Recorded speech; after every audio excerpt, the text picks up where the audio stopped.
Hola, yo soy Medusa. Y yo soy Andrés. Y vamos a hablar sobre la jornada cívica del 14 de junio del año 2015.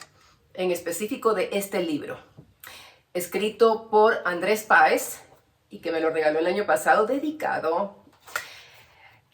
Andrés, el libro, hay un pasaje que me llamó muchísimo la atención, que me encanta de hecho. Podíamos leer en las redes: ya basta, este gobierno ya abusa. Es del colmo querer el dinero de años de nuestro trabajo. Tenemos que salir a protestar. Salgamos con banderas negras, pero ¿dónde consigo una tela?, decía la gente. No hay problema. Coge una funda de basura y ponle un palo. Lo que importa es pararle ya a este tirano, decirle que estamos de luto ante tanto abuso, corrupción y prepotencia. Así mismo fue. Era un domingo. Yo había venido anunciando subliminalmente que íbamos a hacer una protesta. ¿Por qué fue el domingo 14 de junio? Porque ese día retornaba de Europa el dictador y venía, como siempre, con sus ínfulas a descalificar todo lo que nosotros estábamos protestando.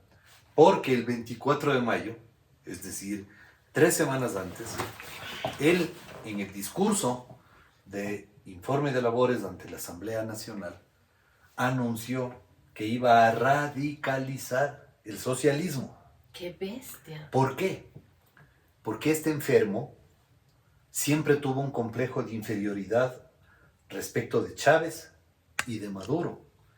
Entonces él quería hacer cosas para erigirse en más socialista que Chávez y Maduro. Y por eso se le ocurrió la idea de despojarles a los ecuatorianos de su patrimonio. Entonces, mandó a la Asamblea Nacional, la última semana de mayo del año 2015, el proyecto de ley de herencias y plusvalía, el cual, en el fondo, era un proyecto para confiscar la propiedad privada. Claro, me acuerdo. Y así lo demostré yo. Porque si mi memoria no me traiciona, el artículo 17, en la redacción que estaba formulada, implicaba que el Estado se quedaba con el 81% de tu vivienda y te dejaba con el 19%. ¡Qué bestia! Entonces, cuando yo escuché el 24 de mayo, mientras limpiaba los libros de mi biblioteca, el informe estaba prendido el televisor, que además se encendió por accidente, ni siquiera es que lo encendí por voluntad, mientras limpiaba se encendió. Y le escucho a este enfermo, troglodita, que va a radicalizar el socialismo. Yo hice algunas llamadas ese día. Me acuerdo, por ejemplo, que hablé con el entonces alcalde de Quito. Y le dije: tú eres el líder de la ciudad, pues. Tenemos que salir a protestar. Sí, déjame hablar con mis asesores. Han pasado 10 años y todavía no me responde. Se hizo loco. Hablé con algunos personajes y les dije: tenemos que salir a protestar. Me reuní con un pequeño equipo y me dijeron: oye, no podemos arriesgar, nos pueden matar, estos son mafiosos. El otro dijo: hay que ir a la Corte Constitucional. Yo me reí, le dije: no, vamos a ir a reclamar a los mismos que son autores de este disparate. Y yo les dije: miren, una frase que nunca me olvido y que a ellos se les quedó grabada y siempre me repiten. Les dije: la historia de los pueblos se construye en las calles. Aquí no vamos a perder el tiempo yendo a donde jueces correístas para que se burlen de nosotros y del pueblo. Entonces le dije: hay que convocar a la gente a las calles. Y me dijeron: es una jugada arriesgada. Te pueden pasar muchas cosas. Y yo dije: los políticos no estamos para permanecer detrás de los curules. Los políticos estamos para jugarnos por el país. Y ha llegado la hora de jugarnos por el país. Sí. Y la gente reaccionó. El primer día estuvimos 80. Yo convoqué a muchas personas. Algunos de los que dicen que han estado ahí es mentira, nunca estuvieron. Yo sí sé quiénes estuvieron ahí, porque yo fui el líder de esas manifestaciones. Y desde el primer día me acompañaron dos personas. Fernando Villavicencio, que en paz descanse, y Clever Jiménez, que era compañero mío en la Asamblea Nacional. Era legislador también. Algo que quiero acotar antes de que sigas. Aquí tú tienes una infografía importantísima. De hecho, hay códigos QRs para que te van al video. Me parece fantástico. Sí. Pero esta marcha que tú lideraste fue simbólica, no fue destructiva como las marchas de Conaya, las que está el pueblo acostumbrado. Solo salieron todos de luto, porque el país estaba de luto. Fue un proceso de movilizaciones que se inicia la última semana de mayo del año 2015, cuando ya Correa envía el proyecto de ley a la Asamblea. Entonces, esa primera manifestación, estuvimos algo así como 80 personas. Puedo recordar nombres de personas que estuvieron ahí. Pero lo importante fue el detonante, es decir, que le demostramos a la dictadura que no teníamos miedo. Y correcto. La siguiente movilización nos habíamos multiplicado por 10. Ya éramos 800. Pero fue masivo. Y comenzamos ya a hacer sentir la presencia del pueblo en las calles, porque sin interrumpir el tráfico, los carros simplemente disminuían la velocidad y teníamos unas cartulinas que decía: pite contra la dictadura, pite contra la ley de herencia y plusvalía. Y la gente se sumaba pitando, pero nunca golpeamos a una persona, nunca se dañó nada. Fue una jornada cívica y patriótica. Y además, siguiendo el ejemplo de los hinchas japoneses en los estadios, cada vez que terminaba nuestra movilización, teníamos un ejército de escobas, recogedores y fundas, y dejábamos limpia la vía. Buenazo. Estas manifestaciones siguieron multiplicándose hasta que tuvimos una manifestación que fue el 11 de junio. El 11 de junio en las Chiris ya nos habíamos reunido 30,000 personas. Tengo una foto. Aquí está. Sé si debe estar ahí. Sí, aquí está. Una foto histórica con cómo habrá sido que la amplificación que logramos conseguir no fue suficiente. Y cuando hicimos esta manifestación, la gente gritaba. Aquí hay atrás. Sí. Lo vamos a poner. La gente gritaba y decía que no se le oye, no se le oye. ¿Y sabes qué pasó? Yo me bajé de la tarima y fue un remolino de gente. Recuerdo haber visto caras hasta de parientes que no los había visto tiempos. Uno de ellos había trabajado con Correa y estaba ahí protestando contra Correa. Entonces yo dije, esto tiene cuerpo. Y de ahí salimos y fuimos caminando hasta el centro histórico. Y fue la primera vez que Correa ya se asustó. Pero Correa ese día no estaba en Europa. Y el tipo desde Europa nos amenazó y nos desafió y me dijo, ya llegó el domingo. Entonces, ¿qué hicimos? Porque esta es la historia que la gente no conoce, está en el libro, pero le hago un resumen. En un hotel de Quito, gracias a una persona que nos prestó una suite, llegamos 5 personas. No llegamos juntas, sino por diferentes lugares, porque ya me estaban siguiendo a mí, la Senaín. Y nos reunimos ahí y decidimos hacer una campaña subliminal de mensajes en redes sociales, que son precisamente los que están aquí. Eso te iba a preguntar, los carteles. Entonces, esto aparecía en Facebook, en Twitter, Domingo Negro, y la gente se preguntaba, ¿qué es eso? Y luego, ¿por qué llega?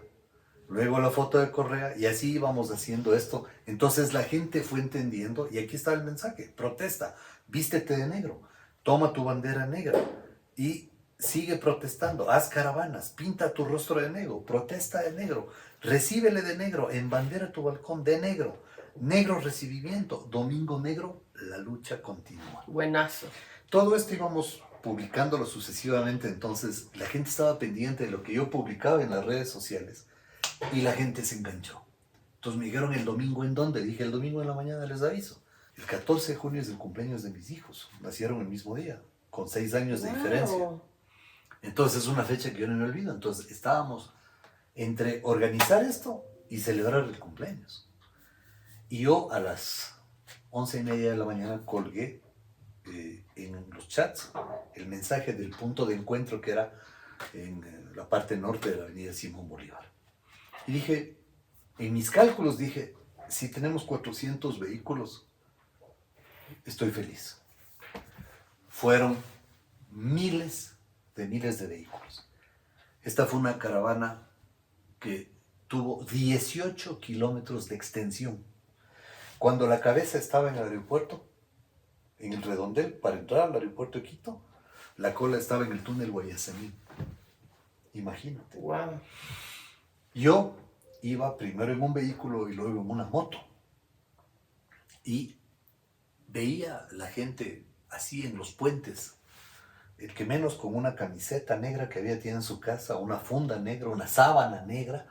Todo el mundo había llevado algo y era una efervescencia porque por fin el pueblo estaba protestando contra el dictador. Ya. ¿No?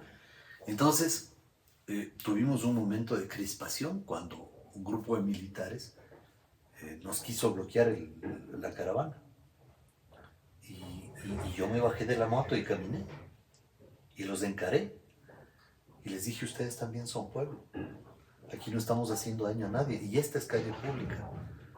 Y aquí vamos a ir al aeropuerto con o sin su consentimiento.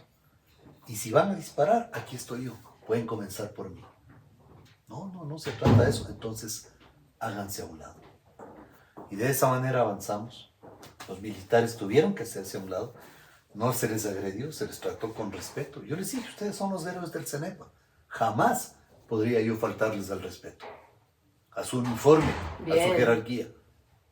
Pero ustedes tienen que respetar la voluntad del pueblo. Y esta vez vamos en una marcha pacífica. Aquí no hay armas, aquí no hay nada. Llegamos al aeropuerto y los correístas quisieron cerrar las vías de acceso al aeropuerto para culparme a mí.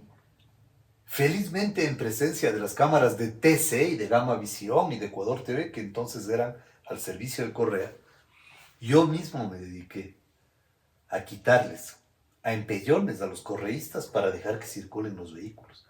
Porque nosotros no queríamos parar la circulación. Queríamos simplemente que la gente pueda llegar a sus hogares, pero que vea la magnitud de la movilización. Había gente que lloraba, yo los veía. Bajaban los vidrios y lloraban, hombres lloraban y me decían gracias.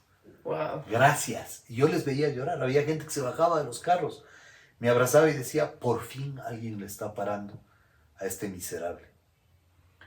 Y luego regresamos a la Shiris, nunca hubo un incidente, nunca se dañó un carro, nunca, absolutamente nada. Regresamos a la Shiris, en la tribuna, aquí sí está la foto. En la tribuna yo di un discurso. Aquí estoy, mira, en la moto. Y luego en la tribuna yo di un discurso e inmediatamente me subieron en una moto para sacarme de la Shiris porque ya me habían dictado orden de captura. ¿Qué ves? Aquí está el discurso, este es el famoso discurso.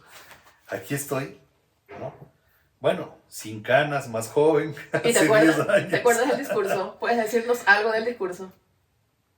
Lo que me acuerdo es que les dije que a la gente que ya habíamos triunfado, porque el país ya perdió el miedo.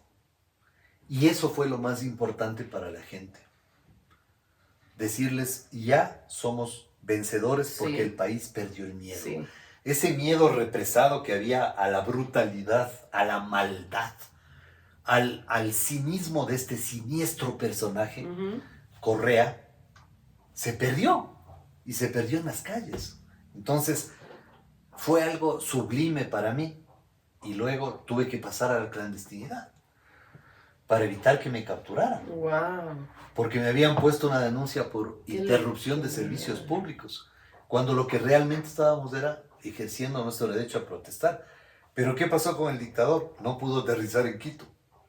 Él podía porque tenía la pista disponible, nunca se ocupó la pista. Es que es cobarde. Exactamente. Tuvo miedo, fue a aterrizar en La Tacunga y en La Tacunga le recogió un helicóptero que lo trajo hasta La Balbina, en San Gortín, y desde ahí en su caravana de 14 vehículos, incluyendo ambulancia, porque siempre él se hacía seguir por una ambulancia por si acaso le duela la barriga, ¿no? Fue hasta el Palacio de Gobierno desencajado. Y estaba pendiente, esto es testimonio de gente que estuvo ahí con Correa y que después me contó, estaba tomándose pastillas, porque era un tipo que se medicaba, ¿no? Todo el tiempo, ¿no? Para poder estar despierto casi 20 horas al día, ¿no? Y se mandaba pastillas como tostado, y no sabía qué hacer, porque nunca se imaginaron la magnitud de la protesta. Y el lunes 15 de junio, a las 8:30 de la mañana, tuvo que dar una rueda de prensa diciendo retiro provisionalmente la ley. Eso dijo, desencajado sin dormir y obviamente dopado por tantas pastillas que se había Qué bestia, mandado. ¿no? Este libro es el inicio del fin del correísmo. Fue el golpe en el espinazo a la dictadura del cual nunca pudo reponerse. Wow. Y yo estoy orgullosa de que me lo hayas regalado, estoy contenta. Me alegro de que haya llegado a alguien que le interesa saber el significado de la lucha de la gente común. Y que... Porque es que, ¿sabes qué? Porque yo soy gente común. Exacto. Y desde mi trincherita, desde mi teléfono, he logrado bastante. Me gustaría lograr algo grande, ser una voz grande, ¿no? Pero tú has sido mi ejemplo a seguir en lo que es la constancia en esta lucha antitiranía, ¿verdad? Porque es un tirano, eso hay que reconocerlo. Y tenemos una lucha eterna contra su borregaje, Exacto. contra lo que él dejó, su legado. Es una lucha durísima la que se hace a diario en las calles de las redes sociales. Así es. Y nosotros, creo que hay otro hecho importantísimo de ese 14 de junio del 2015, que fue la coronación de la victoria en las redes sociales, porque lo vencimos en las redes sociales. Yo creo que este es el primer fenómeno masivo de redes sociales que logró movilizar al pueblo. Y eso que ahí no eran tanto como ahora. Igual reventaron. Sí. ¿No? Sí. En esa época no había TikTok. No había TikTok, no había Instagram. Instagram había, pero era muy bajo, no era tan... Solo era marginal. Solo era Twitter marginal, y Facebook. Exacto. Y fue muy importante la reacción de la gente y la efervescencia de la gente. Y te cuento que luego de esto mantuvimos las protestas, porque yo siempre dije, no es solo la ley de herencia y plusvalía, es el abuso, Todo. los asesinatos, Todo. la persecución, el espionaje, Claro. la corrupción galopante. Entonces, fíjate que una semana después vino la protesta que se vieron forzados a hacer en Guayaquil. Forzados porque ya vieron el ejemplo, no se quisieron quedar atrás. Nebot hizo una muy buena manifestación. Yo estuve ahí. No me dejaron subir a la tarima, ni tampoco quería. Pensaron que yo me iba a robar la tarima. Yo dije, si no hace falta. Pero a quien aclamaba la gente era a mí. Yo estuve en la manifestación de Nebot. Y estuve yo calles de calles, tomándome fotos, cientos de fotos con personas. Y después lo único que hice, como cualquier ciudadano común y corriente, es subirme a un taxi, irme al aeropuerto y volver, porque estábamos haciendo muchas manifestaciones ya en todo el país. Y la siguiente semana fue Guayaquil, Cuenca en el Parque Calderón, Loja se sumó, Ibarra en la avenida Pérez Guerrero, en el Parque Montalvo de Ambato, luego en las afueras del Colegio Pedro Vicente Maldonado de Riobamba, fíjate mi memoria, me acuerdo, casi ciudad por ciudad, en La Tacunga fuera del Colegio León, en la Amazonía.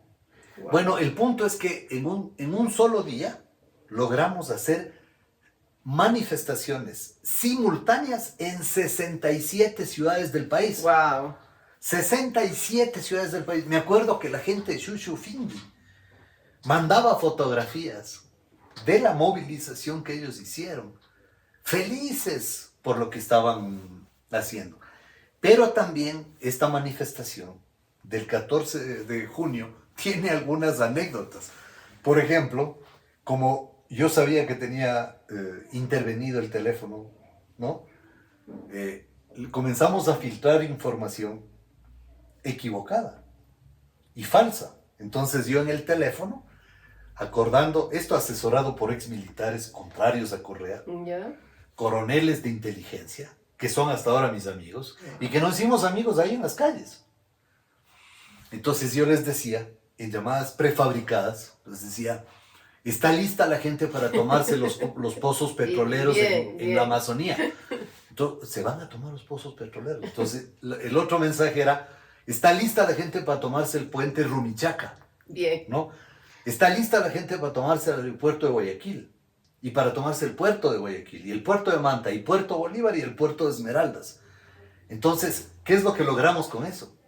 Que la fuerza pública no se concentre en Quito, sino que tenían que separarse. Entonces, estaban custodiando los pozos petroleros, los aeropuertos, los puertos, las fronteras, los puentes fronterizos, ¿no? O sea, Rumichaca al norte y Huaquillas al sur. Incluso dijimos, el paso fronterizo de Mácara también va a ser tomado. Y todas estas llamadas de ellos interceptaban. Entonces tenían militares y policías en todo este sitio y perdieron fuerza en la capital. Claro. Por eso nosotros tuvimos una mayor incidencia. ¡Qué cracks! Porque habíamos disminuido la capacidad de movilización de la fuerza pública. Por supuesto, nadie quería ni se imaginó tomarse los pozos petro. Nada, todo era parte de la estrategia que de forma tan rudimentaria. Buenísimo. Y además te digo una cosa, Adriana, sin un centavo. Es que ese es el mayor mérito de esto. ¡Qué chévere! Oye, sin un centavo. Un amigo apareció con una bolsa de este tamaño de camisas, había mandado a hacer él, algo así como 200 camisas que se repartió a la gente ahí. Los militares retirados hicieron vaca entre ellos. Es que cuando el pueblo se une, es una maravilla. Mira, habían señoras que iban con su teterita a darle café a la gente que estaba en la Shiris. Y en uno de los enfrentamientos de la Shiris, nosotros habíamos mandado hacer un sándwich enorme, ¿no? Y un borrego enorme. Entonces, había una persona que iba adelante con el sándwich que tenía un palo, entonces era un sándwich, y atrás un borrego que era un palo. Entonces iba el sándwich entre la gente y el borrego iba atrás. ¡Qué risa! Y la gente se reía, gozaba, disfrutaba, pero fíjate, no hacíamos daño a nadie. No. Y ojo, la sede del correísmo era ahí. Estaba a 100 metros la sede del correísmo. Nunca, ni siquiera nos aproximamos a la sede de la mafiosa secta, nada. Es decir, creo que este es un acontecimiento que ha sido subestimado en la historia, pero que es el punto de partida para la derrota que se le ha infligido luego al correísmo y de lo cual yo me siento inmensamente orgulloso, pero quiero decir algo. La factura que pagó mi familia y yo por esto es una factura altísima. Y ante la pregunta que muchos hasta ahora me dicen, porque a mí arrasaron mi oficina, a mi familia, a mis hermanos, a mis padres, a todo lo que encontraron a su paso. Quiero decirte y repetirlo ahora, lo volvería a hacer. Bien, porque ahora tienes mucho más apoyo, mucho más apoyo. Pero ahora hay mucho más apoyo, hay más logística desde el punto de vista informático. ¿Pero por qué lo volvería a hacer?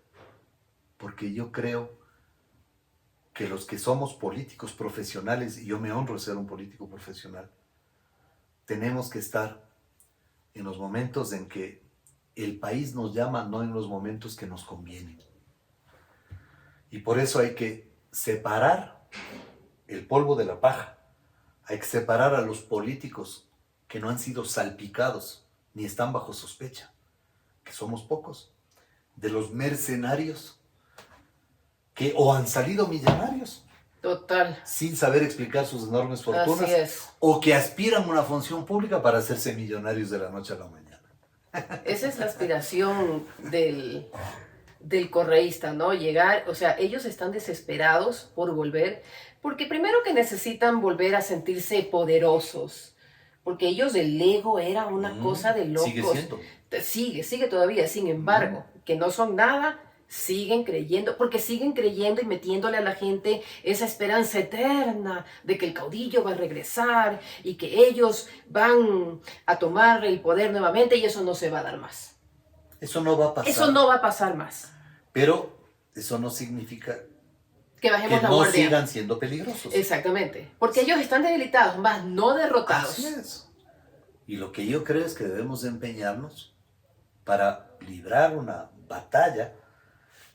Ojo con lo que voy a decir. Comienzan las seccionales. Sí.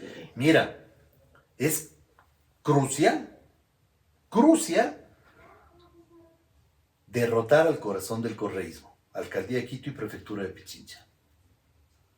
Si nosotros logramos derrotar, creo que el país puede respirar como para en las próximas elecciones presidenciales aspirar nuevamente a captar la presidencia. Sí. Pero este es el primer paso y creo que debemos entender que el correísmo no es un partido, no es un movimiento, no es una corriente ideológica, es el brazo político de los criminales. Así es. Y eso es lo que la gente tiene que entender. Por eso algún rato la gente tendrá que dejar de votar. Pero muchos me preguntan, ¿y por qué siguen recibiendo tantos votos? Porque los resortes del correísmo siguen siendo los mismos. La envidia, el odio, el resentimiento social. Así es. Y esto puede ser, en esto nos podríamos discutir un seminario, créeme. Te creo.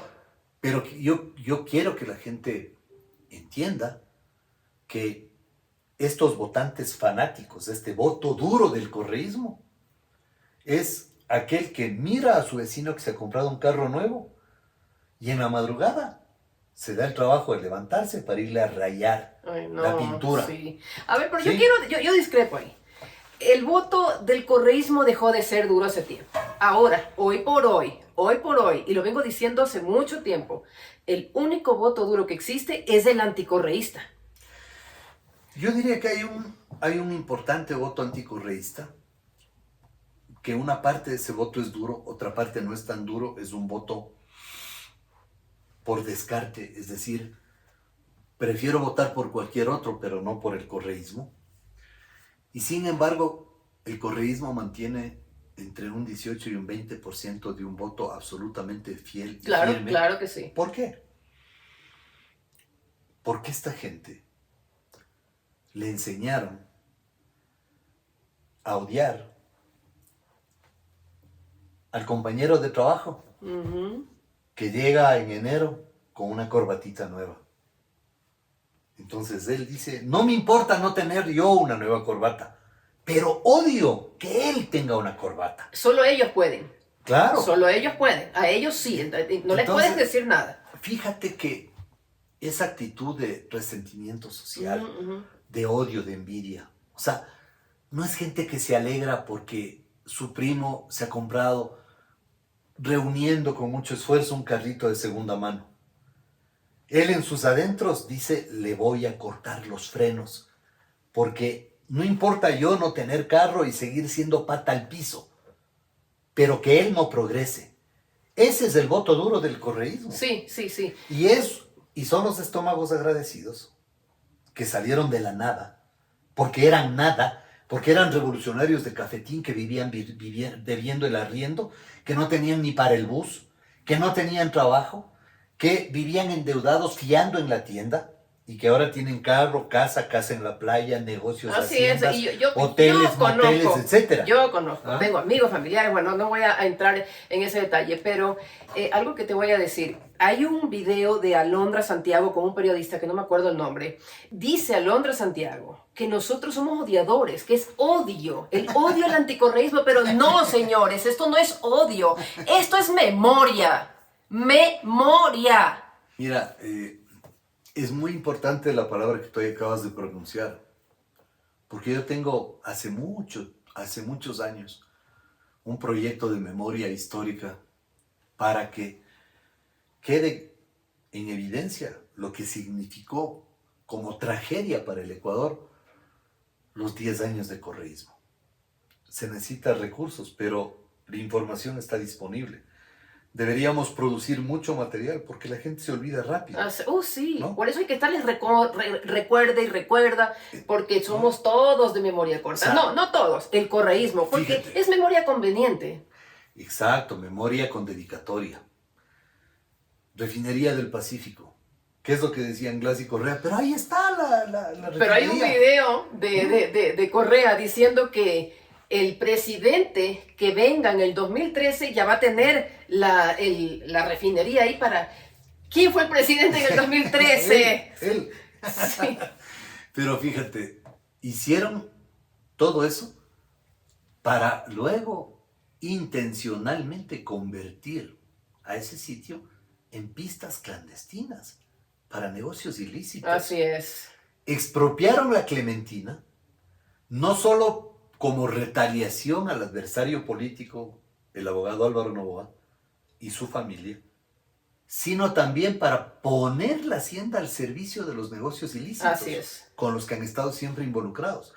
Pero esto que fue el Domingo Negro y que para mí es seguramente el momento más importante de mi vida política, esto que reunió a tantas voluntades en todo el país, también es una lección que no debemos olvidar. Porque como yo siempre comento con amigos, porque casi nunca comento en los chats, porque no me gusta entrar en polémicas, la lucha no puede quedarse en los teclados. No. Y ahora mucha gente está en los teléfonos, trogloditas, ¿no? Quejándose de todo lo que pasa en el mundo. Y yo cuando leo digo, ¿y esta gente qué ha hecho por el país? O sea, ¿cuál ha sido su lucha? ¿Cuál ha sido su aporte? Así es. A mí me parece que el día en que los ecuatorianos tengamos la misma dosis de compromiso que tuvimos este 14 de junio, los días anteriores y los días posteriores, porque si es que no venía el Papa el 3 de julio, Correa se caía. Wow. Fíjate que la última manifestación, desde las Chiris hasta el centro histórico, calle Guayaquil y Espejo, con drones alquilados, yo no los pagué, amigos míos los pagaron. Los drones grabaron todo eso y contabilizaron con un programa informático el número de personas. Estábamos 109,000 personas ahí. 109,000 Wow. es la manifestación más grande que recuerde la capital. Y la del 14 de junio, la de Banderas Negras, esa fue la más grande movilización de caravanas que se recuerde en la capital en toda su historia. Pero, ¿cuál es el significado de fondo? Cuando el pueblo se pone de pie, se acaban las dictaduras. Y nosotros en las calles derrotamos a Correa. Y eso es algo que nunca Correa lo pudo superar. Por eso, en octubre del año 2015, me desafía a trompones en una sabatina. Y él pensó que yo me iba a correr. Y yo le acepté. Y vine de un restaurante a mi oficina, no era esta oficina, otra oficina en otro sitio, pero fui a mi oficina y le contesté en el Facebook y le dije, te acepto los trompones, pero vamos a poner 2 condiciones. Es lo único que le puse. La primera es que vamos a debatir por los problemas del país. Y la segunda es que yo te ofrezco un combate limpio, como tiene que ser un hombre. Y de tu parte espero Nada más, que no haya ni aruñazos ni carterazos. ¿Y qué te dijo? ¿Te contestó? Le mandó a un fulanito de apellido Simon a Radio Democracia a tratar de hacer de Don King. Y yo le dije a este individuo, ese rol de Don King no te queda, porque encima de eso tienes apenas unos 4 pelos en la cabeza, cuando Don King tiene una frondosa cabellera, si es que todavía vive, yo no sé, pero Don King era el gran organizador del boxeo en los Estados Unidos y tenía una cabellera frondosa hacia arriba, muy curiosa. Mandaba a sus lagartos a tratar de amedrentarme y yo llamaba a las radios. Y yo fui aquí a La Tola, que es la cuna de los boxeadores de Quito. Fui al ring que tenía Daniel Guanín, un antiguo boxeador quiteño. Y yo le pedí permiso para ir y presentarme ahí. Y le dije a Correa, te espero donde el Daniel Guanín. Aquí en Quito, todo el mundo sabía y sabe dónde queda el ring de Daniel Guanín. Y el comandante se hizo el loco. Yo le dije que vaya con los 300 guardaespaldas. Yo estuve ahí. Lo único que fui llevando es una toalla. Una toallita que me puse aquí. Qué bueno.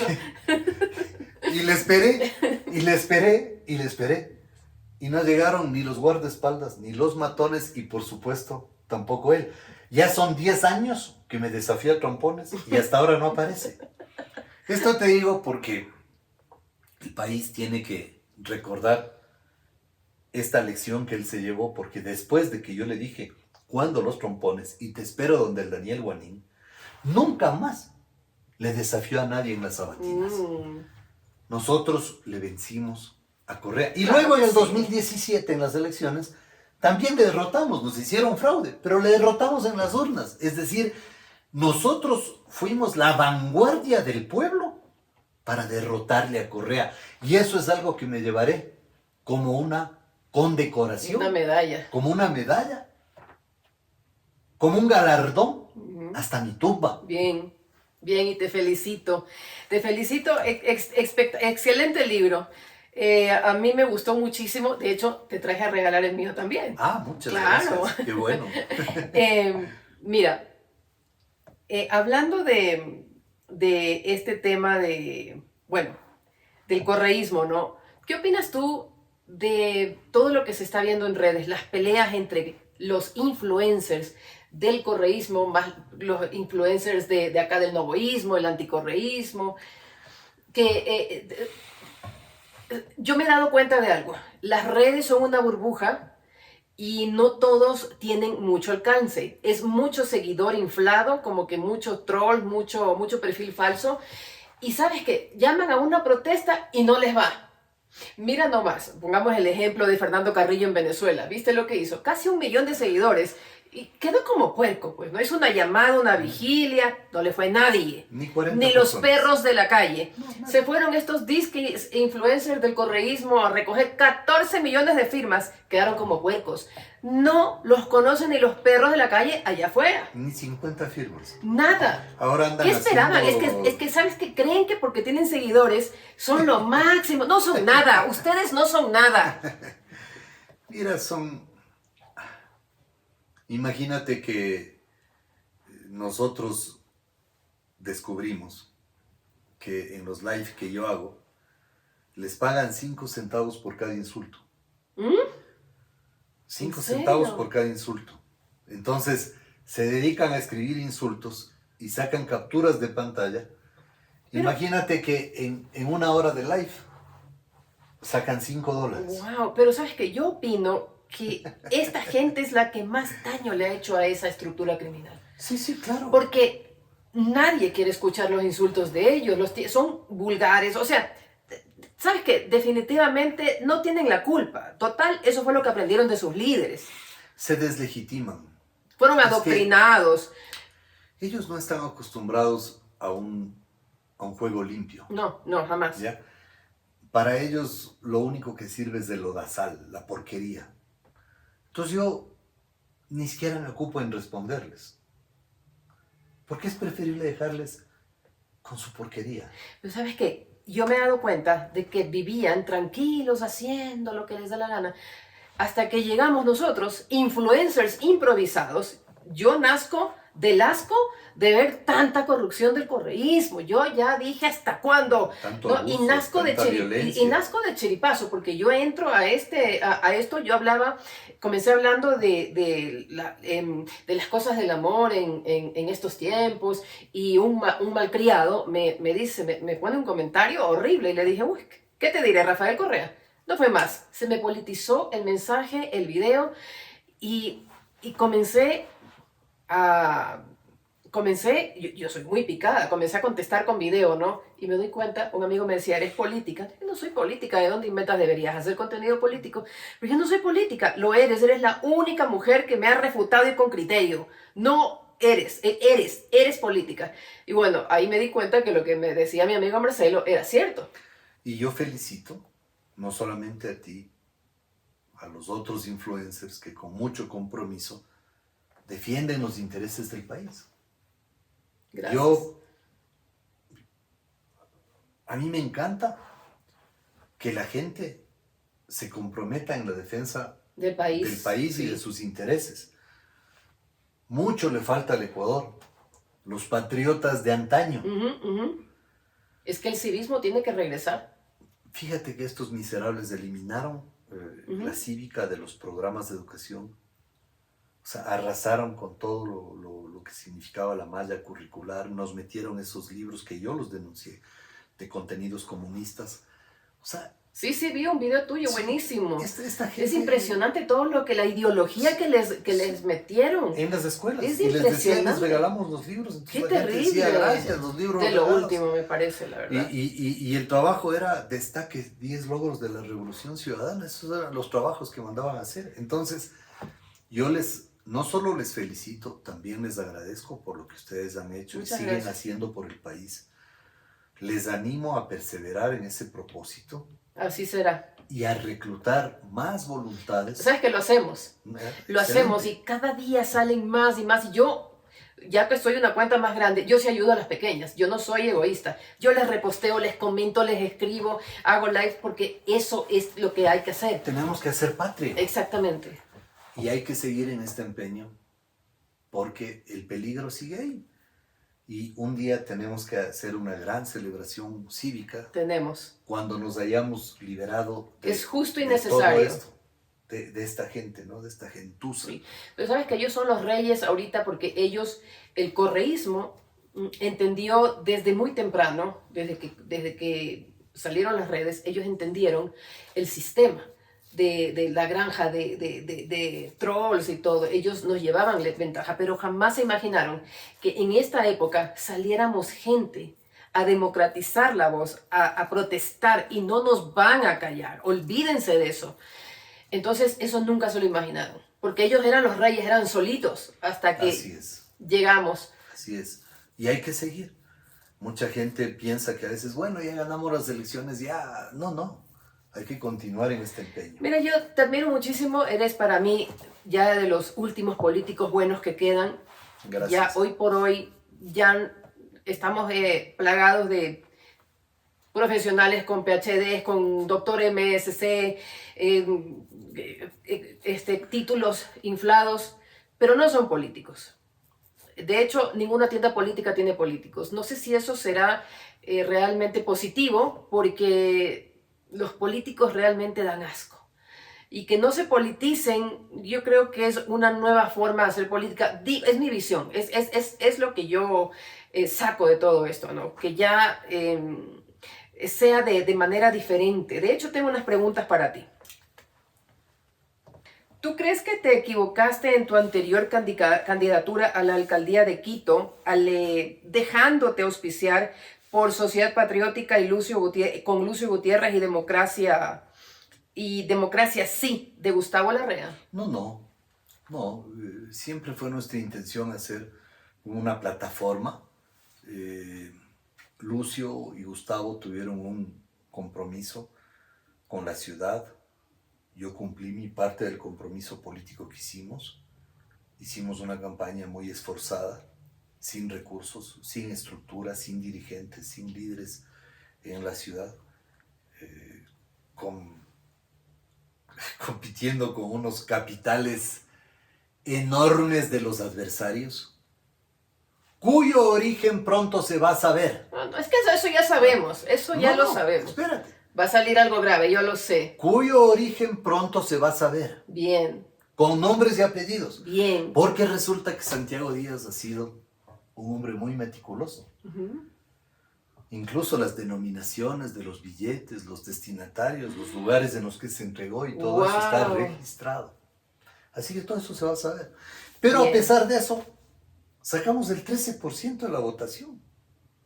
O sea, eso es una victoria. Y algún día contaré los entretelones de esa campaña, toda la suciedad que se lanzaba contra mí, de gente que quiso robarse la cosecha de la lucha de los ecuatorianos en las Shiris, en la manifestación del Domingo Negro. Y estoy convencido de que lo que hicimos en ese entonces fue bueno, porque le dimos una alternativa a la ciudad. La ciudad optó legítimamente por otra postura, está muy bien. Ahí están los resultados. A la vista. Así es. Otra pregunta, son solo 3 preguntas. ¿Qué diferencia hay entre los políticos de ayer y los de hoy en día en cuanto a los principios de lealtad ante la patria y los principios de honestidad? La formación. Antes la formación política era uno de los pilares. Antes las escuelas de formación política, yo vengo de una que se llamaba Manuel Córdoba Galarza. Era una tarea permanente. La gente que quería hacer política iba a las escuelas de formación todo el tiempo. Nosotros íbamos, digo porque éramos una gallada, que hasta ahora somos amigos y nos vemos una vez al mes para comer y charlar. Íbamos de lunes a sábado, todos los días. Y nos formábamos como políticos. Así es. Ahora eso se ha perdido. Entonces, cuando no hay políticos formados, hay muchos mercenarios por ahí pululando y eso es muy grave. Entonces, son mercenarios. Así es. Ya no son políticos, son mercenarios. En la izquierda democrática hubieron 2 políticos connotados que la gente y la prensa comenta. Ramiro González y Andrés Vallejo. ¿Cómo se siente, cómo te sientes y cómo describes tú ahora la política internacional de Donald Trump? Yo soy una persona que simpatizo muchísimo con Donald Trump, y lo digo abiertamente, porque para mí Trump es en este momento el pilar del mundo en la defensa de Occidente, frente al globalismo, el wokismo, las corrientes progre, que en alianza con el islamismo radical chiita especialmente, quieren destruir Occidente.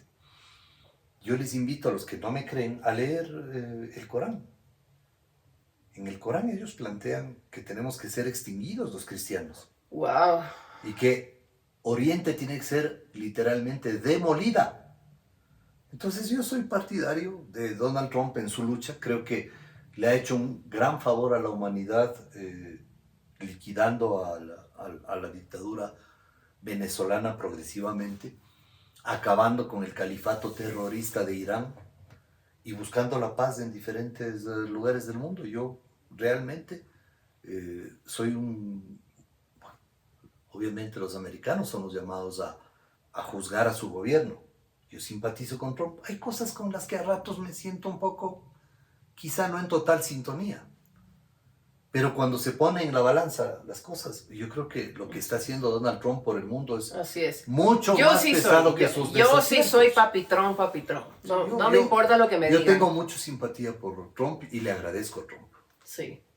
Muchas gracias, Andrés, por esta apertura. Como ya habíamos hablado antes de iniciar, le agradecí a Andrés por darnos esta apertura a personas como yo que no somos periodistas, y fuimos influencers de chiripazo y personas normales de la calle. Somos la voz ciudadana, que sí hemos democratizado la voz, es verdad, y yo también felicito a toditos los que hacemos este tipo de contenido político defendiendo a la patria. Y de verdad no tienes idea lo que significa para nosotros, que no tenemos una plaza en televisión ni nada, pero para nosotros significa muchísimo que personas como tú nos abran.